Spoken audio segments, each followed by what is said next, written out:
محفل میری والدہ ماجدہ پیاری امی جان کی اصالِ ثواب کی محفل ہے۔ آج اس عظیم ماں کو خراج عقیدت پیش کیا جا رہا ہے، ان کے درجات کی بلندی کا اظہار کیا جا رہا ہے کہ جس نے اپنی ساری اولاد کو دین کے لیے قربان کیا۔ آج کے دن بھی اللہ کے فضل سے ہم 4 بھائی ہیں، چاروں مسلح امامت پر فائز ہیں، اور اسی طریقے سے سارے کے سارے بیٹے ان کے عالم ہیں، حافظ ہیں اور دین کے لیے وقف ہیں۔ اور حالانکہ ان کی سادہ زندگی تھی، لیکن انہوں نے اپنی اولاد کی اس طرح تربیت کی ہے کہ میرا یہ ایمان ہے کہ آج ہم جتنے بھی بھائی جو بڑے بڑے مناصب پر فائز ہیں دین کی خدمت کے اعتبار سے، یہ سب ہماری والدہ ماجدہ اور ہمارے والد ماجد کی محنتوں کا نتیجہ ہے۔ نبی علیہ الصلوۃ والسلام کی حدیث ہے، حضور علی نبینا علیہ الصلوۃ والسلام نے فرمایا کہ جب اولاد اپنے والدین کے لیے مغفرت کی دعا کرتی ہے تو ان کے والدین اگر جنت میں ہوں گے تو اللہ جنت میں بھی ان کے درجے بلند کرتا ہے، اور وہ اللہ سے سوال کرتے ہیں کہ بار الہ تو نے ہمیں جنت بھی عطا کر دی، جنت کے انعامات اور اکرامات اور عطائیں بھی عطا کر دی، اس کے باوجود آج ہم پر کرم بالائے کرم کیا جا، اس کی وجہ کیا ہے؟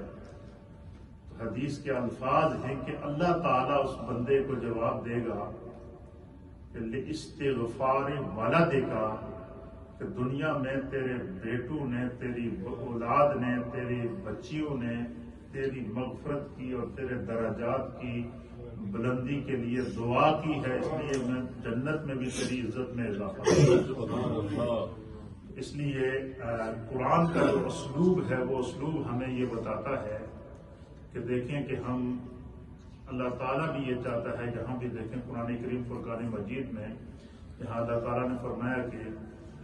جہاں اللہ نے اپنا ذکر فرمایا کہ اس ذات کی عبادت کرو جو وحدہ لا شریک ہے، اس کے سوائے کسی کو معبود نہ ٹھہراؤ، اس کے فوراً بعد اللہ تعالیٰ نے وبالوالدین احسانا، والدین کا ذکر فرمایا۔ پھر آپ دیکھیں کہ چونکہ والدین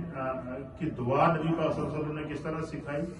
اور یہ اسلوب قرآن ہے کہ جب بھی تم اللہ کی بارگاہ میں دعا کرو تو اللہ نے دعا سکھائی ہے کہ کس طرح دعا کرو۔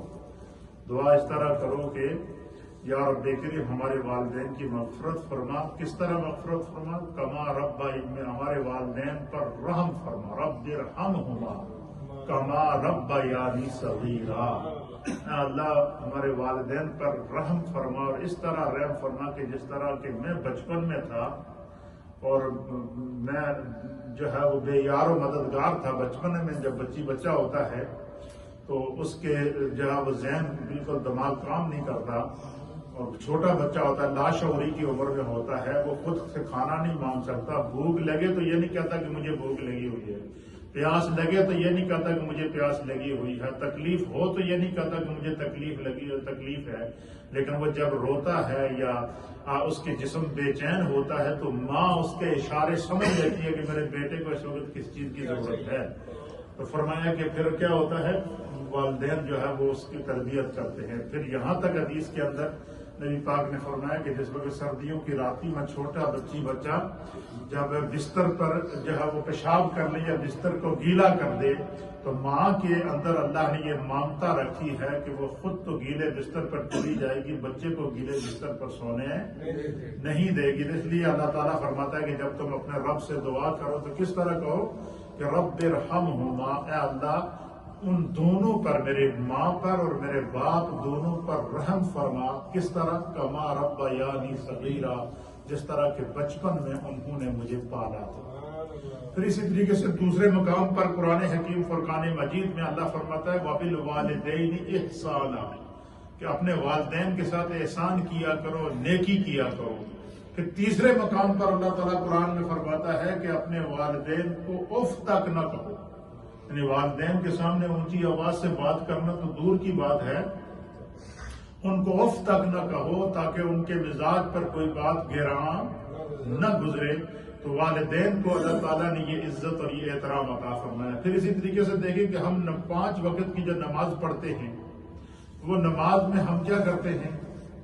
ہم 5 وقت کی نماز کس کے لیے پڑھتے ہیں؟ اللہ کے لیے. اور نماز کس کی عبادت ہے؟